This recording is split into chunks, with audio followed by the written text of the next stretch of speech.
Iya, saya ingin mengatakan yang kurang dibahas ya, mengendalikan keinginan-keinginan itu kunci bahagiaan. Sebab bagaimanapun, berapapun hartamu, kalau keinginanmu tidak dikendalikan, tidak akan pernah cukup. Ketika Anda punya uang 10 triliun, cukup enggak? Ya. Enggak tahu. Saya nanya, apa keinginanmu? Dia terbatas mungkin juga. Ya kalau Anda ingin beli Pulau Bali, ya nggak cukup dong. Atau Anda ingin punya istri 4, yang satu istri diberikan istana, ya kan, bikin pabrik semuanya, ya nggak cukup juga. Nah, sejak kapan keinginan itu muncul? Waktu kita lahir, ini psikologi anak-anak, kan belum punya keinginan. Rasa takut saja kan baru muncul tahapan awal, kan dengar suara yang keras, melihat wajah yang asing, itu aja kan baru aja. Ya, cenderung pada jenis lain kan di belakangan kalau sudah masa puber kan. Ya. Nah, keinginan ini sendiri sesungguhnya tidak semulus itu.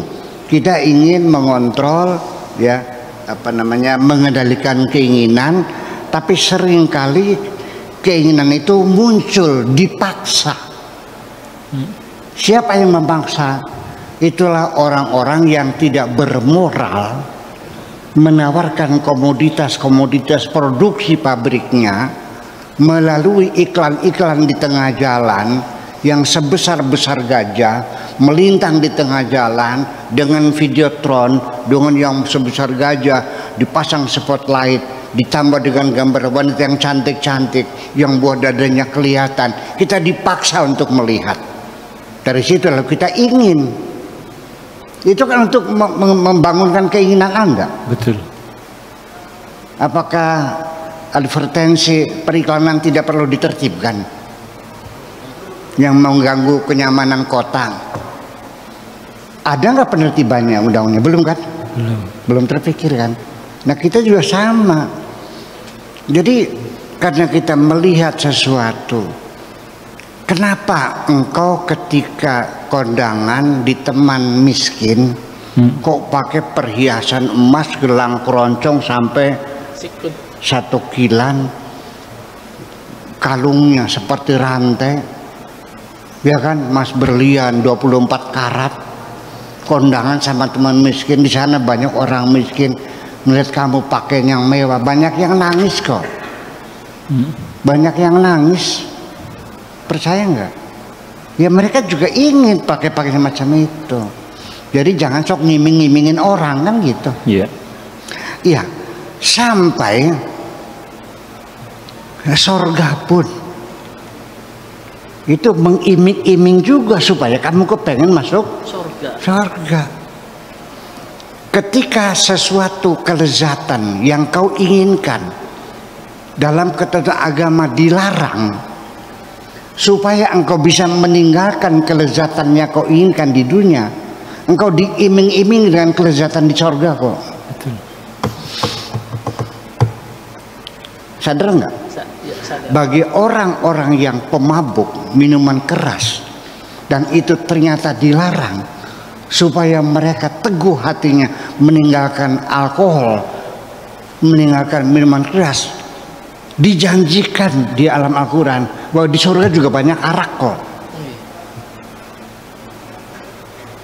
Anak yang suka melacur, yang suka cari cewek di setiap saat tempat, dilarang oleh Tuhan, jangan melacur berzina. Nanti kusiapkan bidadari yang cantik-cantik.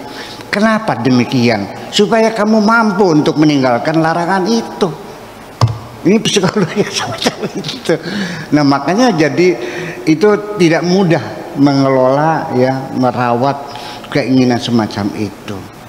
Ya, berawal dari melihat dulu, lalu muncul keinginan. Semua orang berbuat apapun itu didorong oleh keinginan. Jadi yang muncul keinginan dulu, bukan perbuatan dulu. Makanya innama amruhu idza arada, ketika berkeinginan. Baru kun fayakun, baru Allah menetapkan terjadi sesuatu. Jadi yang pertama adalah keinginan tuh sejak awal mesti dikontrol. Satu, supaya hidup kita ini murah meriah, nyaman dan enak dijalani, cobalah keinginan itu satu ya dibatasi. Dua, berdasarkan skala prioritas dan standarnya standar yang paling minim supaya nyaman. Standar paling rendah. Saya ulang lagi, perlu kawin nggak? Perlu. Jadi yang kita inginkan apa yang kita butuhkan, bukan yang kita inginkan. Kalau ingin terlalu banyak, yang kita butuhkan aja. Perlu kawin nggak? Iya, perlu. Seperti siapa perempuannya yang kau inginkan? Standar yang paling rendah, yang penting asal wadon. Perempuan, kan murah meriah. Rumah perlu nggak? Perlu. Yang penting nggak bocor. Murah nggak? Murah. Iya. Makan perlu nggak? Perlu. Yang penting kenyang. Selesai. Sesungguhnya yang membuat kita jadi mahal itu adalah keinginan kita, bukan keingin kenyang, tapi ingin penghargaan. Ini yang terselip di dalam keinginan kita. Ingin dibilang hebat, ingin dibilang kaya, ingin dibilang dermawan dan sebagainya. Anda lapar, ya kan? Iya. Berapa kau habiskan? Ternyata 1,5 juta. Di mana kau makan? Di hotel Mandarin yang taplaknya pakai taplak putih. Setiap mangkok ada lilin yang menyala, selalu hangat. Ruangannya remang-remang dengan lagu-lagu yang slow, dan yang menyajikan adalah pelayan yang cantik-cantik. Harga satu mangkok soto itu 250.000 rupiah semangkok. Padahal Anda turun nyeberang Bundaran HI, sebelah HI ada jalan kebun kacang, ada orang jual soto juga, itu 15.000 semangkok. Airnya sama, garamnya sama, ketubarnya sama kok. Kenapa Anda makan di hotel Mandarin? Karena Anda ingin dihormati. Jadi akhirnya ternyata yang paling mahal itu adalah keinginan untuk dihormati. Terima kasih. Luar biasa. Ingin hidup bahagia atau ingin hidup kita bahagia, nyaman dan juga murah meriah, kendalikan keinginan, itu kuncinya.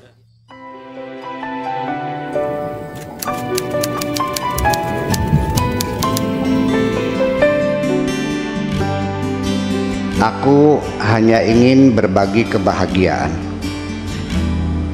dan tidak menggurui siapapun. Terlalu sulit bagiku untuk menyalahkan siapapun. Akan tetapi apabila ada orang yang ingin mengisi raportku, tentu aku sangat gembira sekali. Dan kujamin aku tidak akan sakit hati sedikit.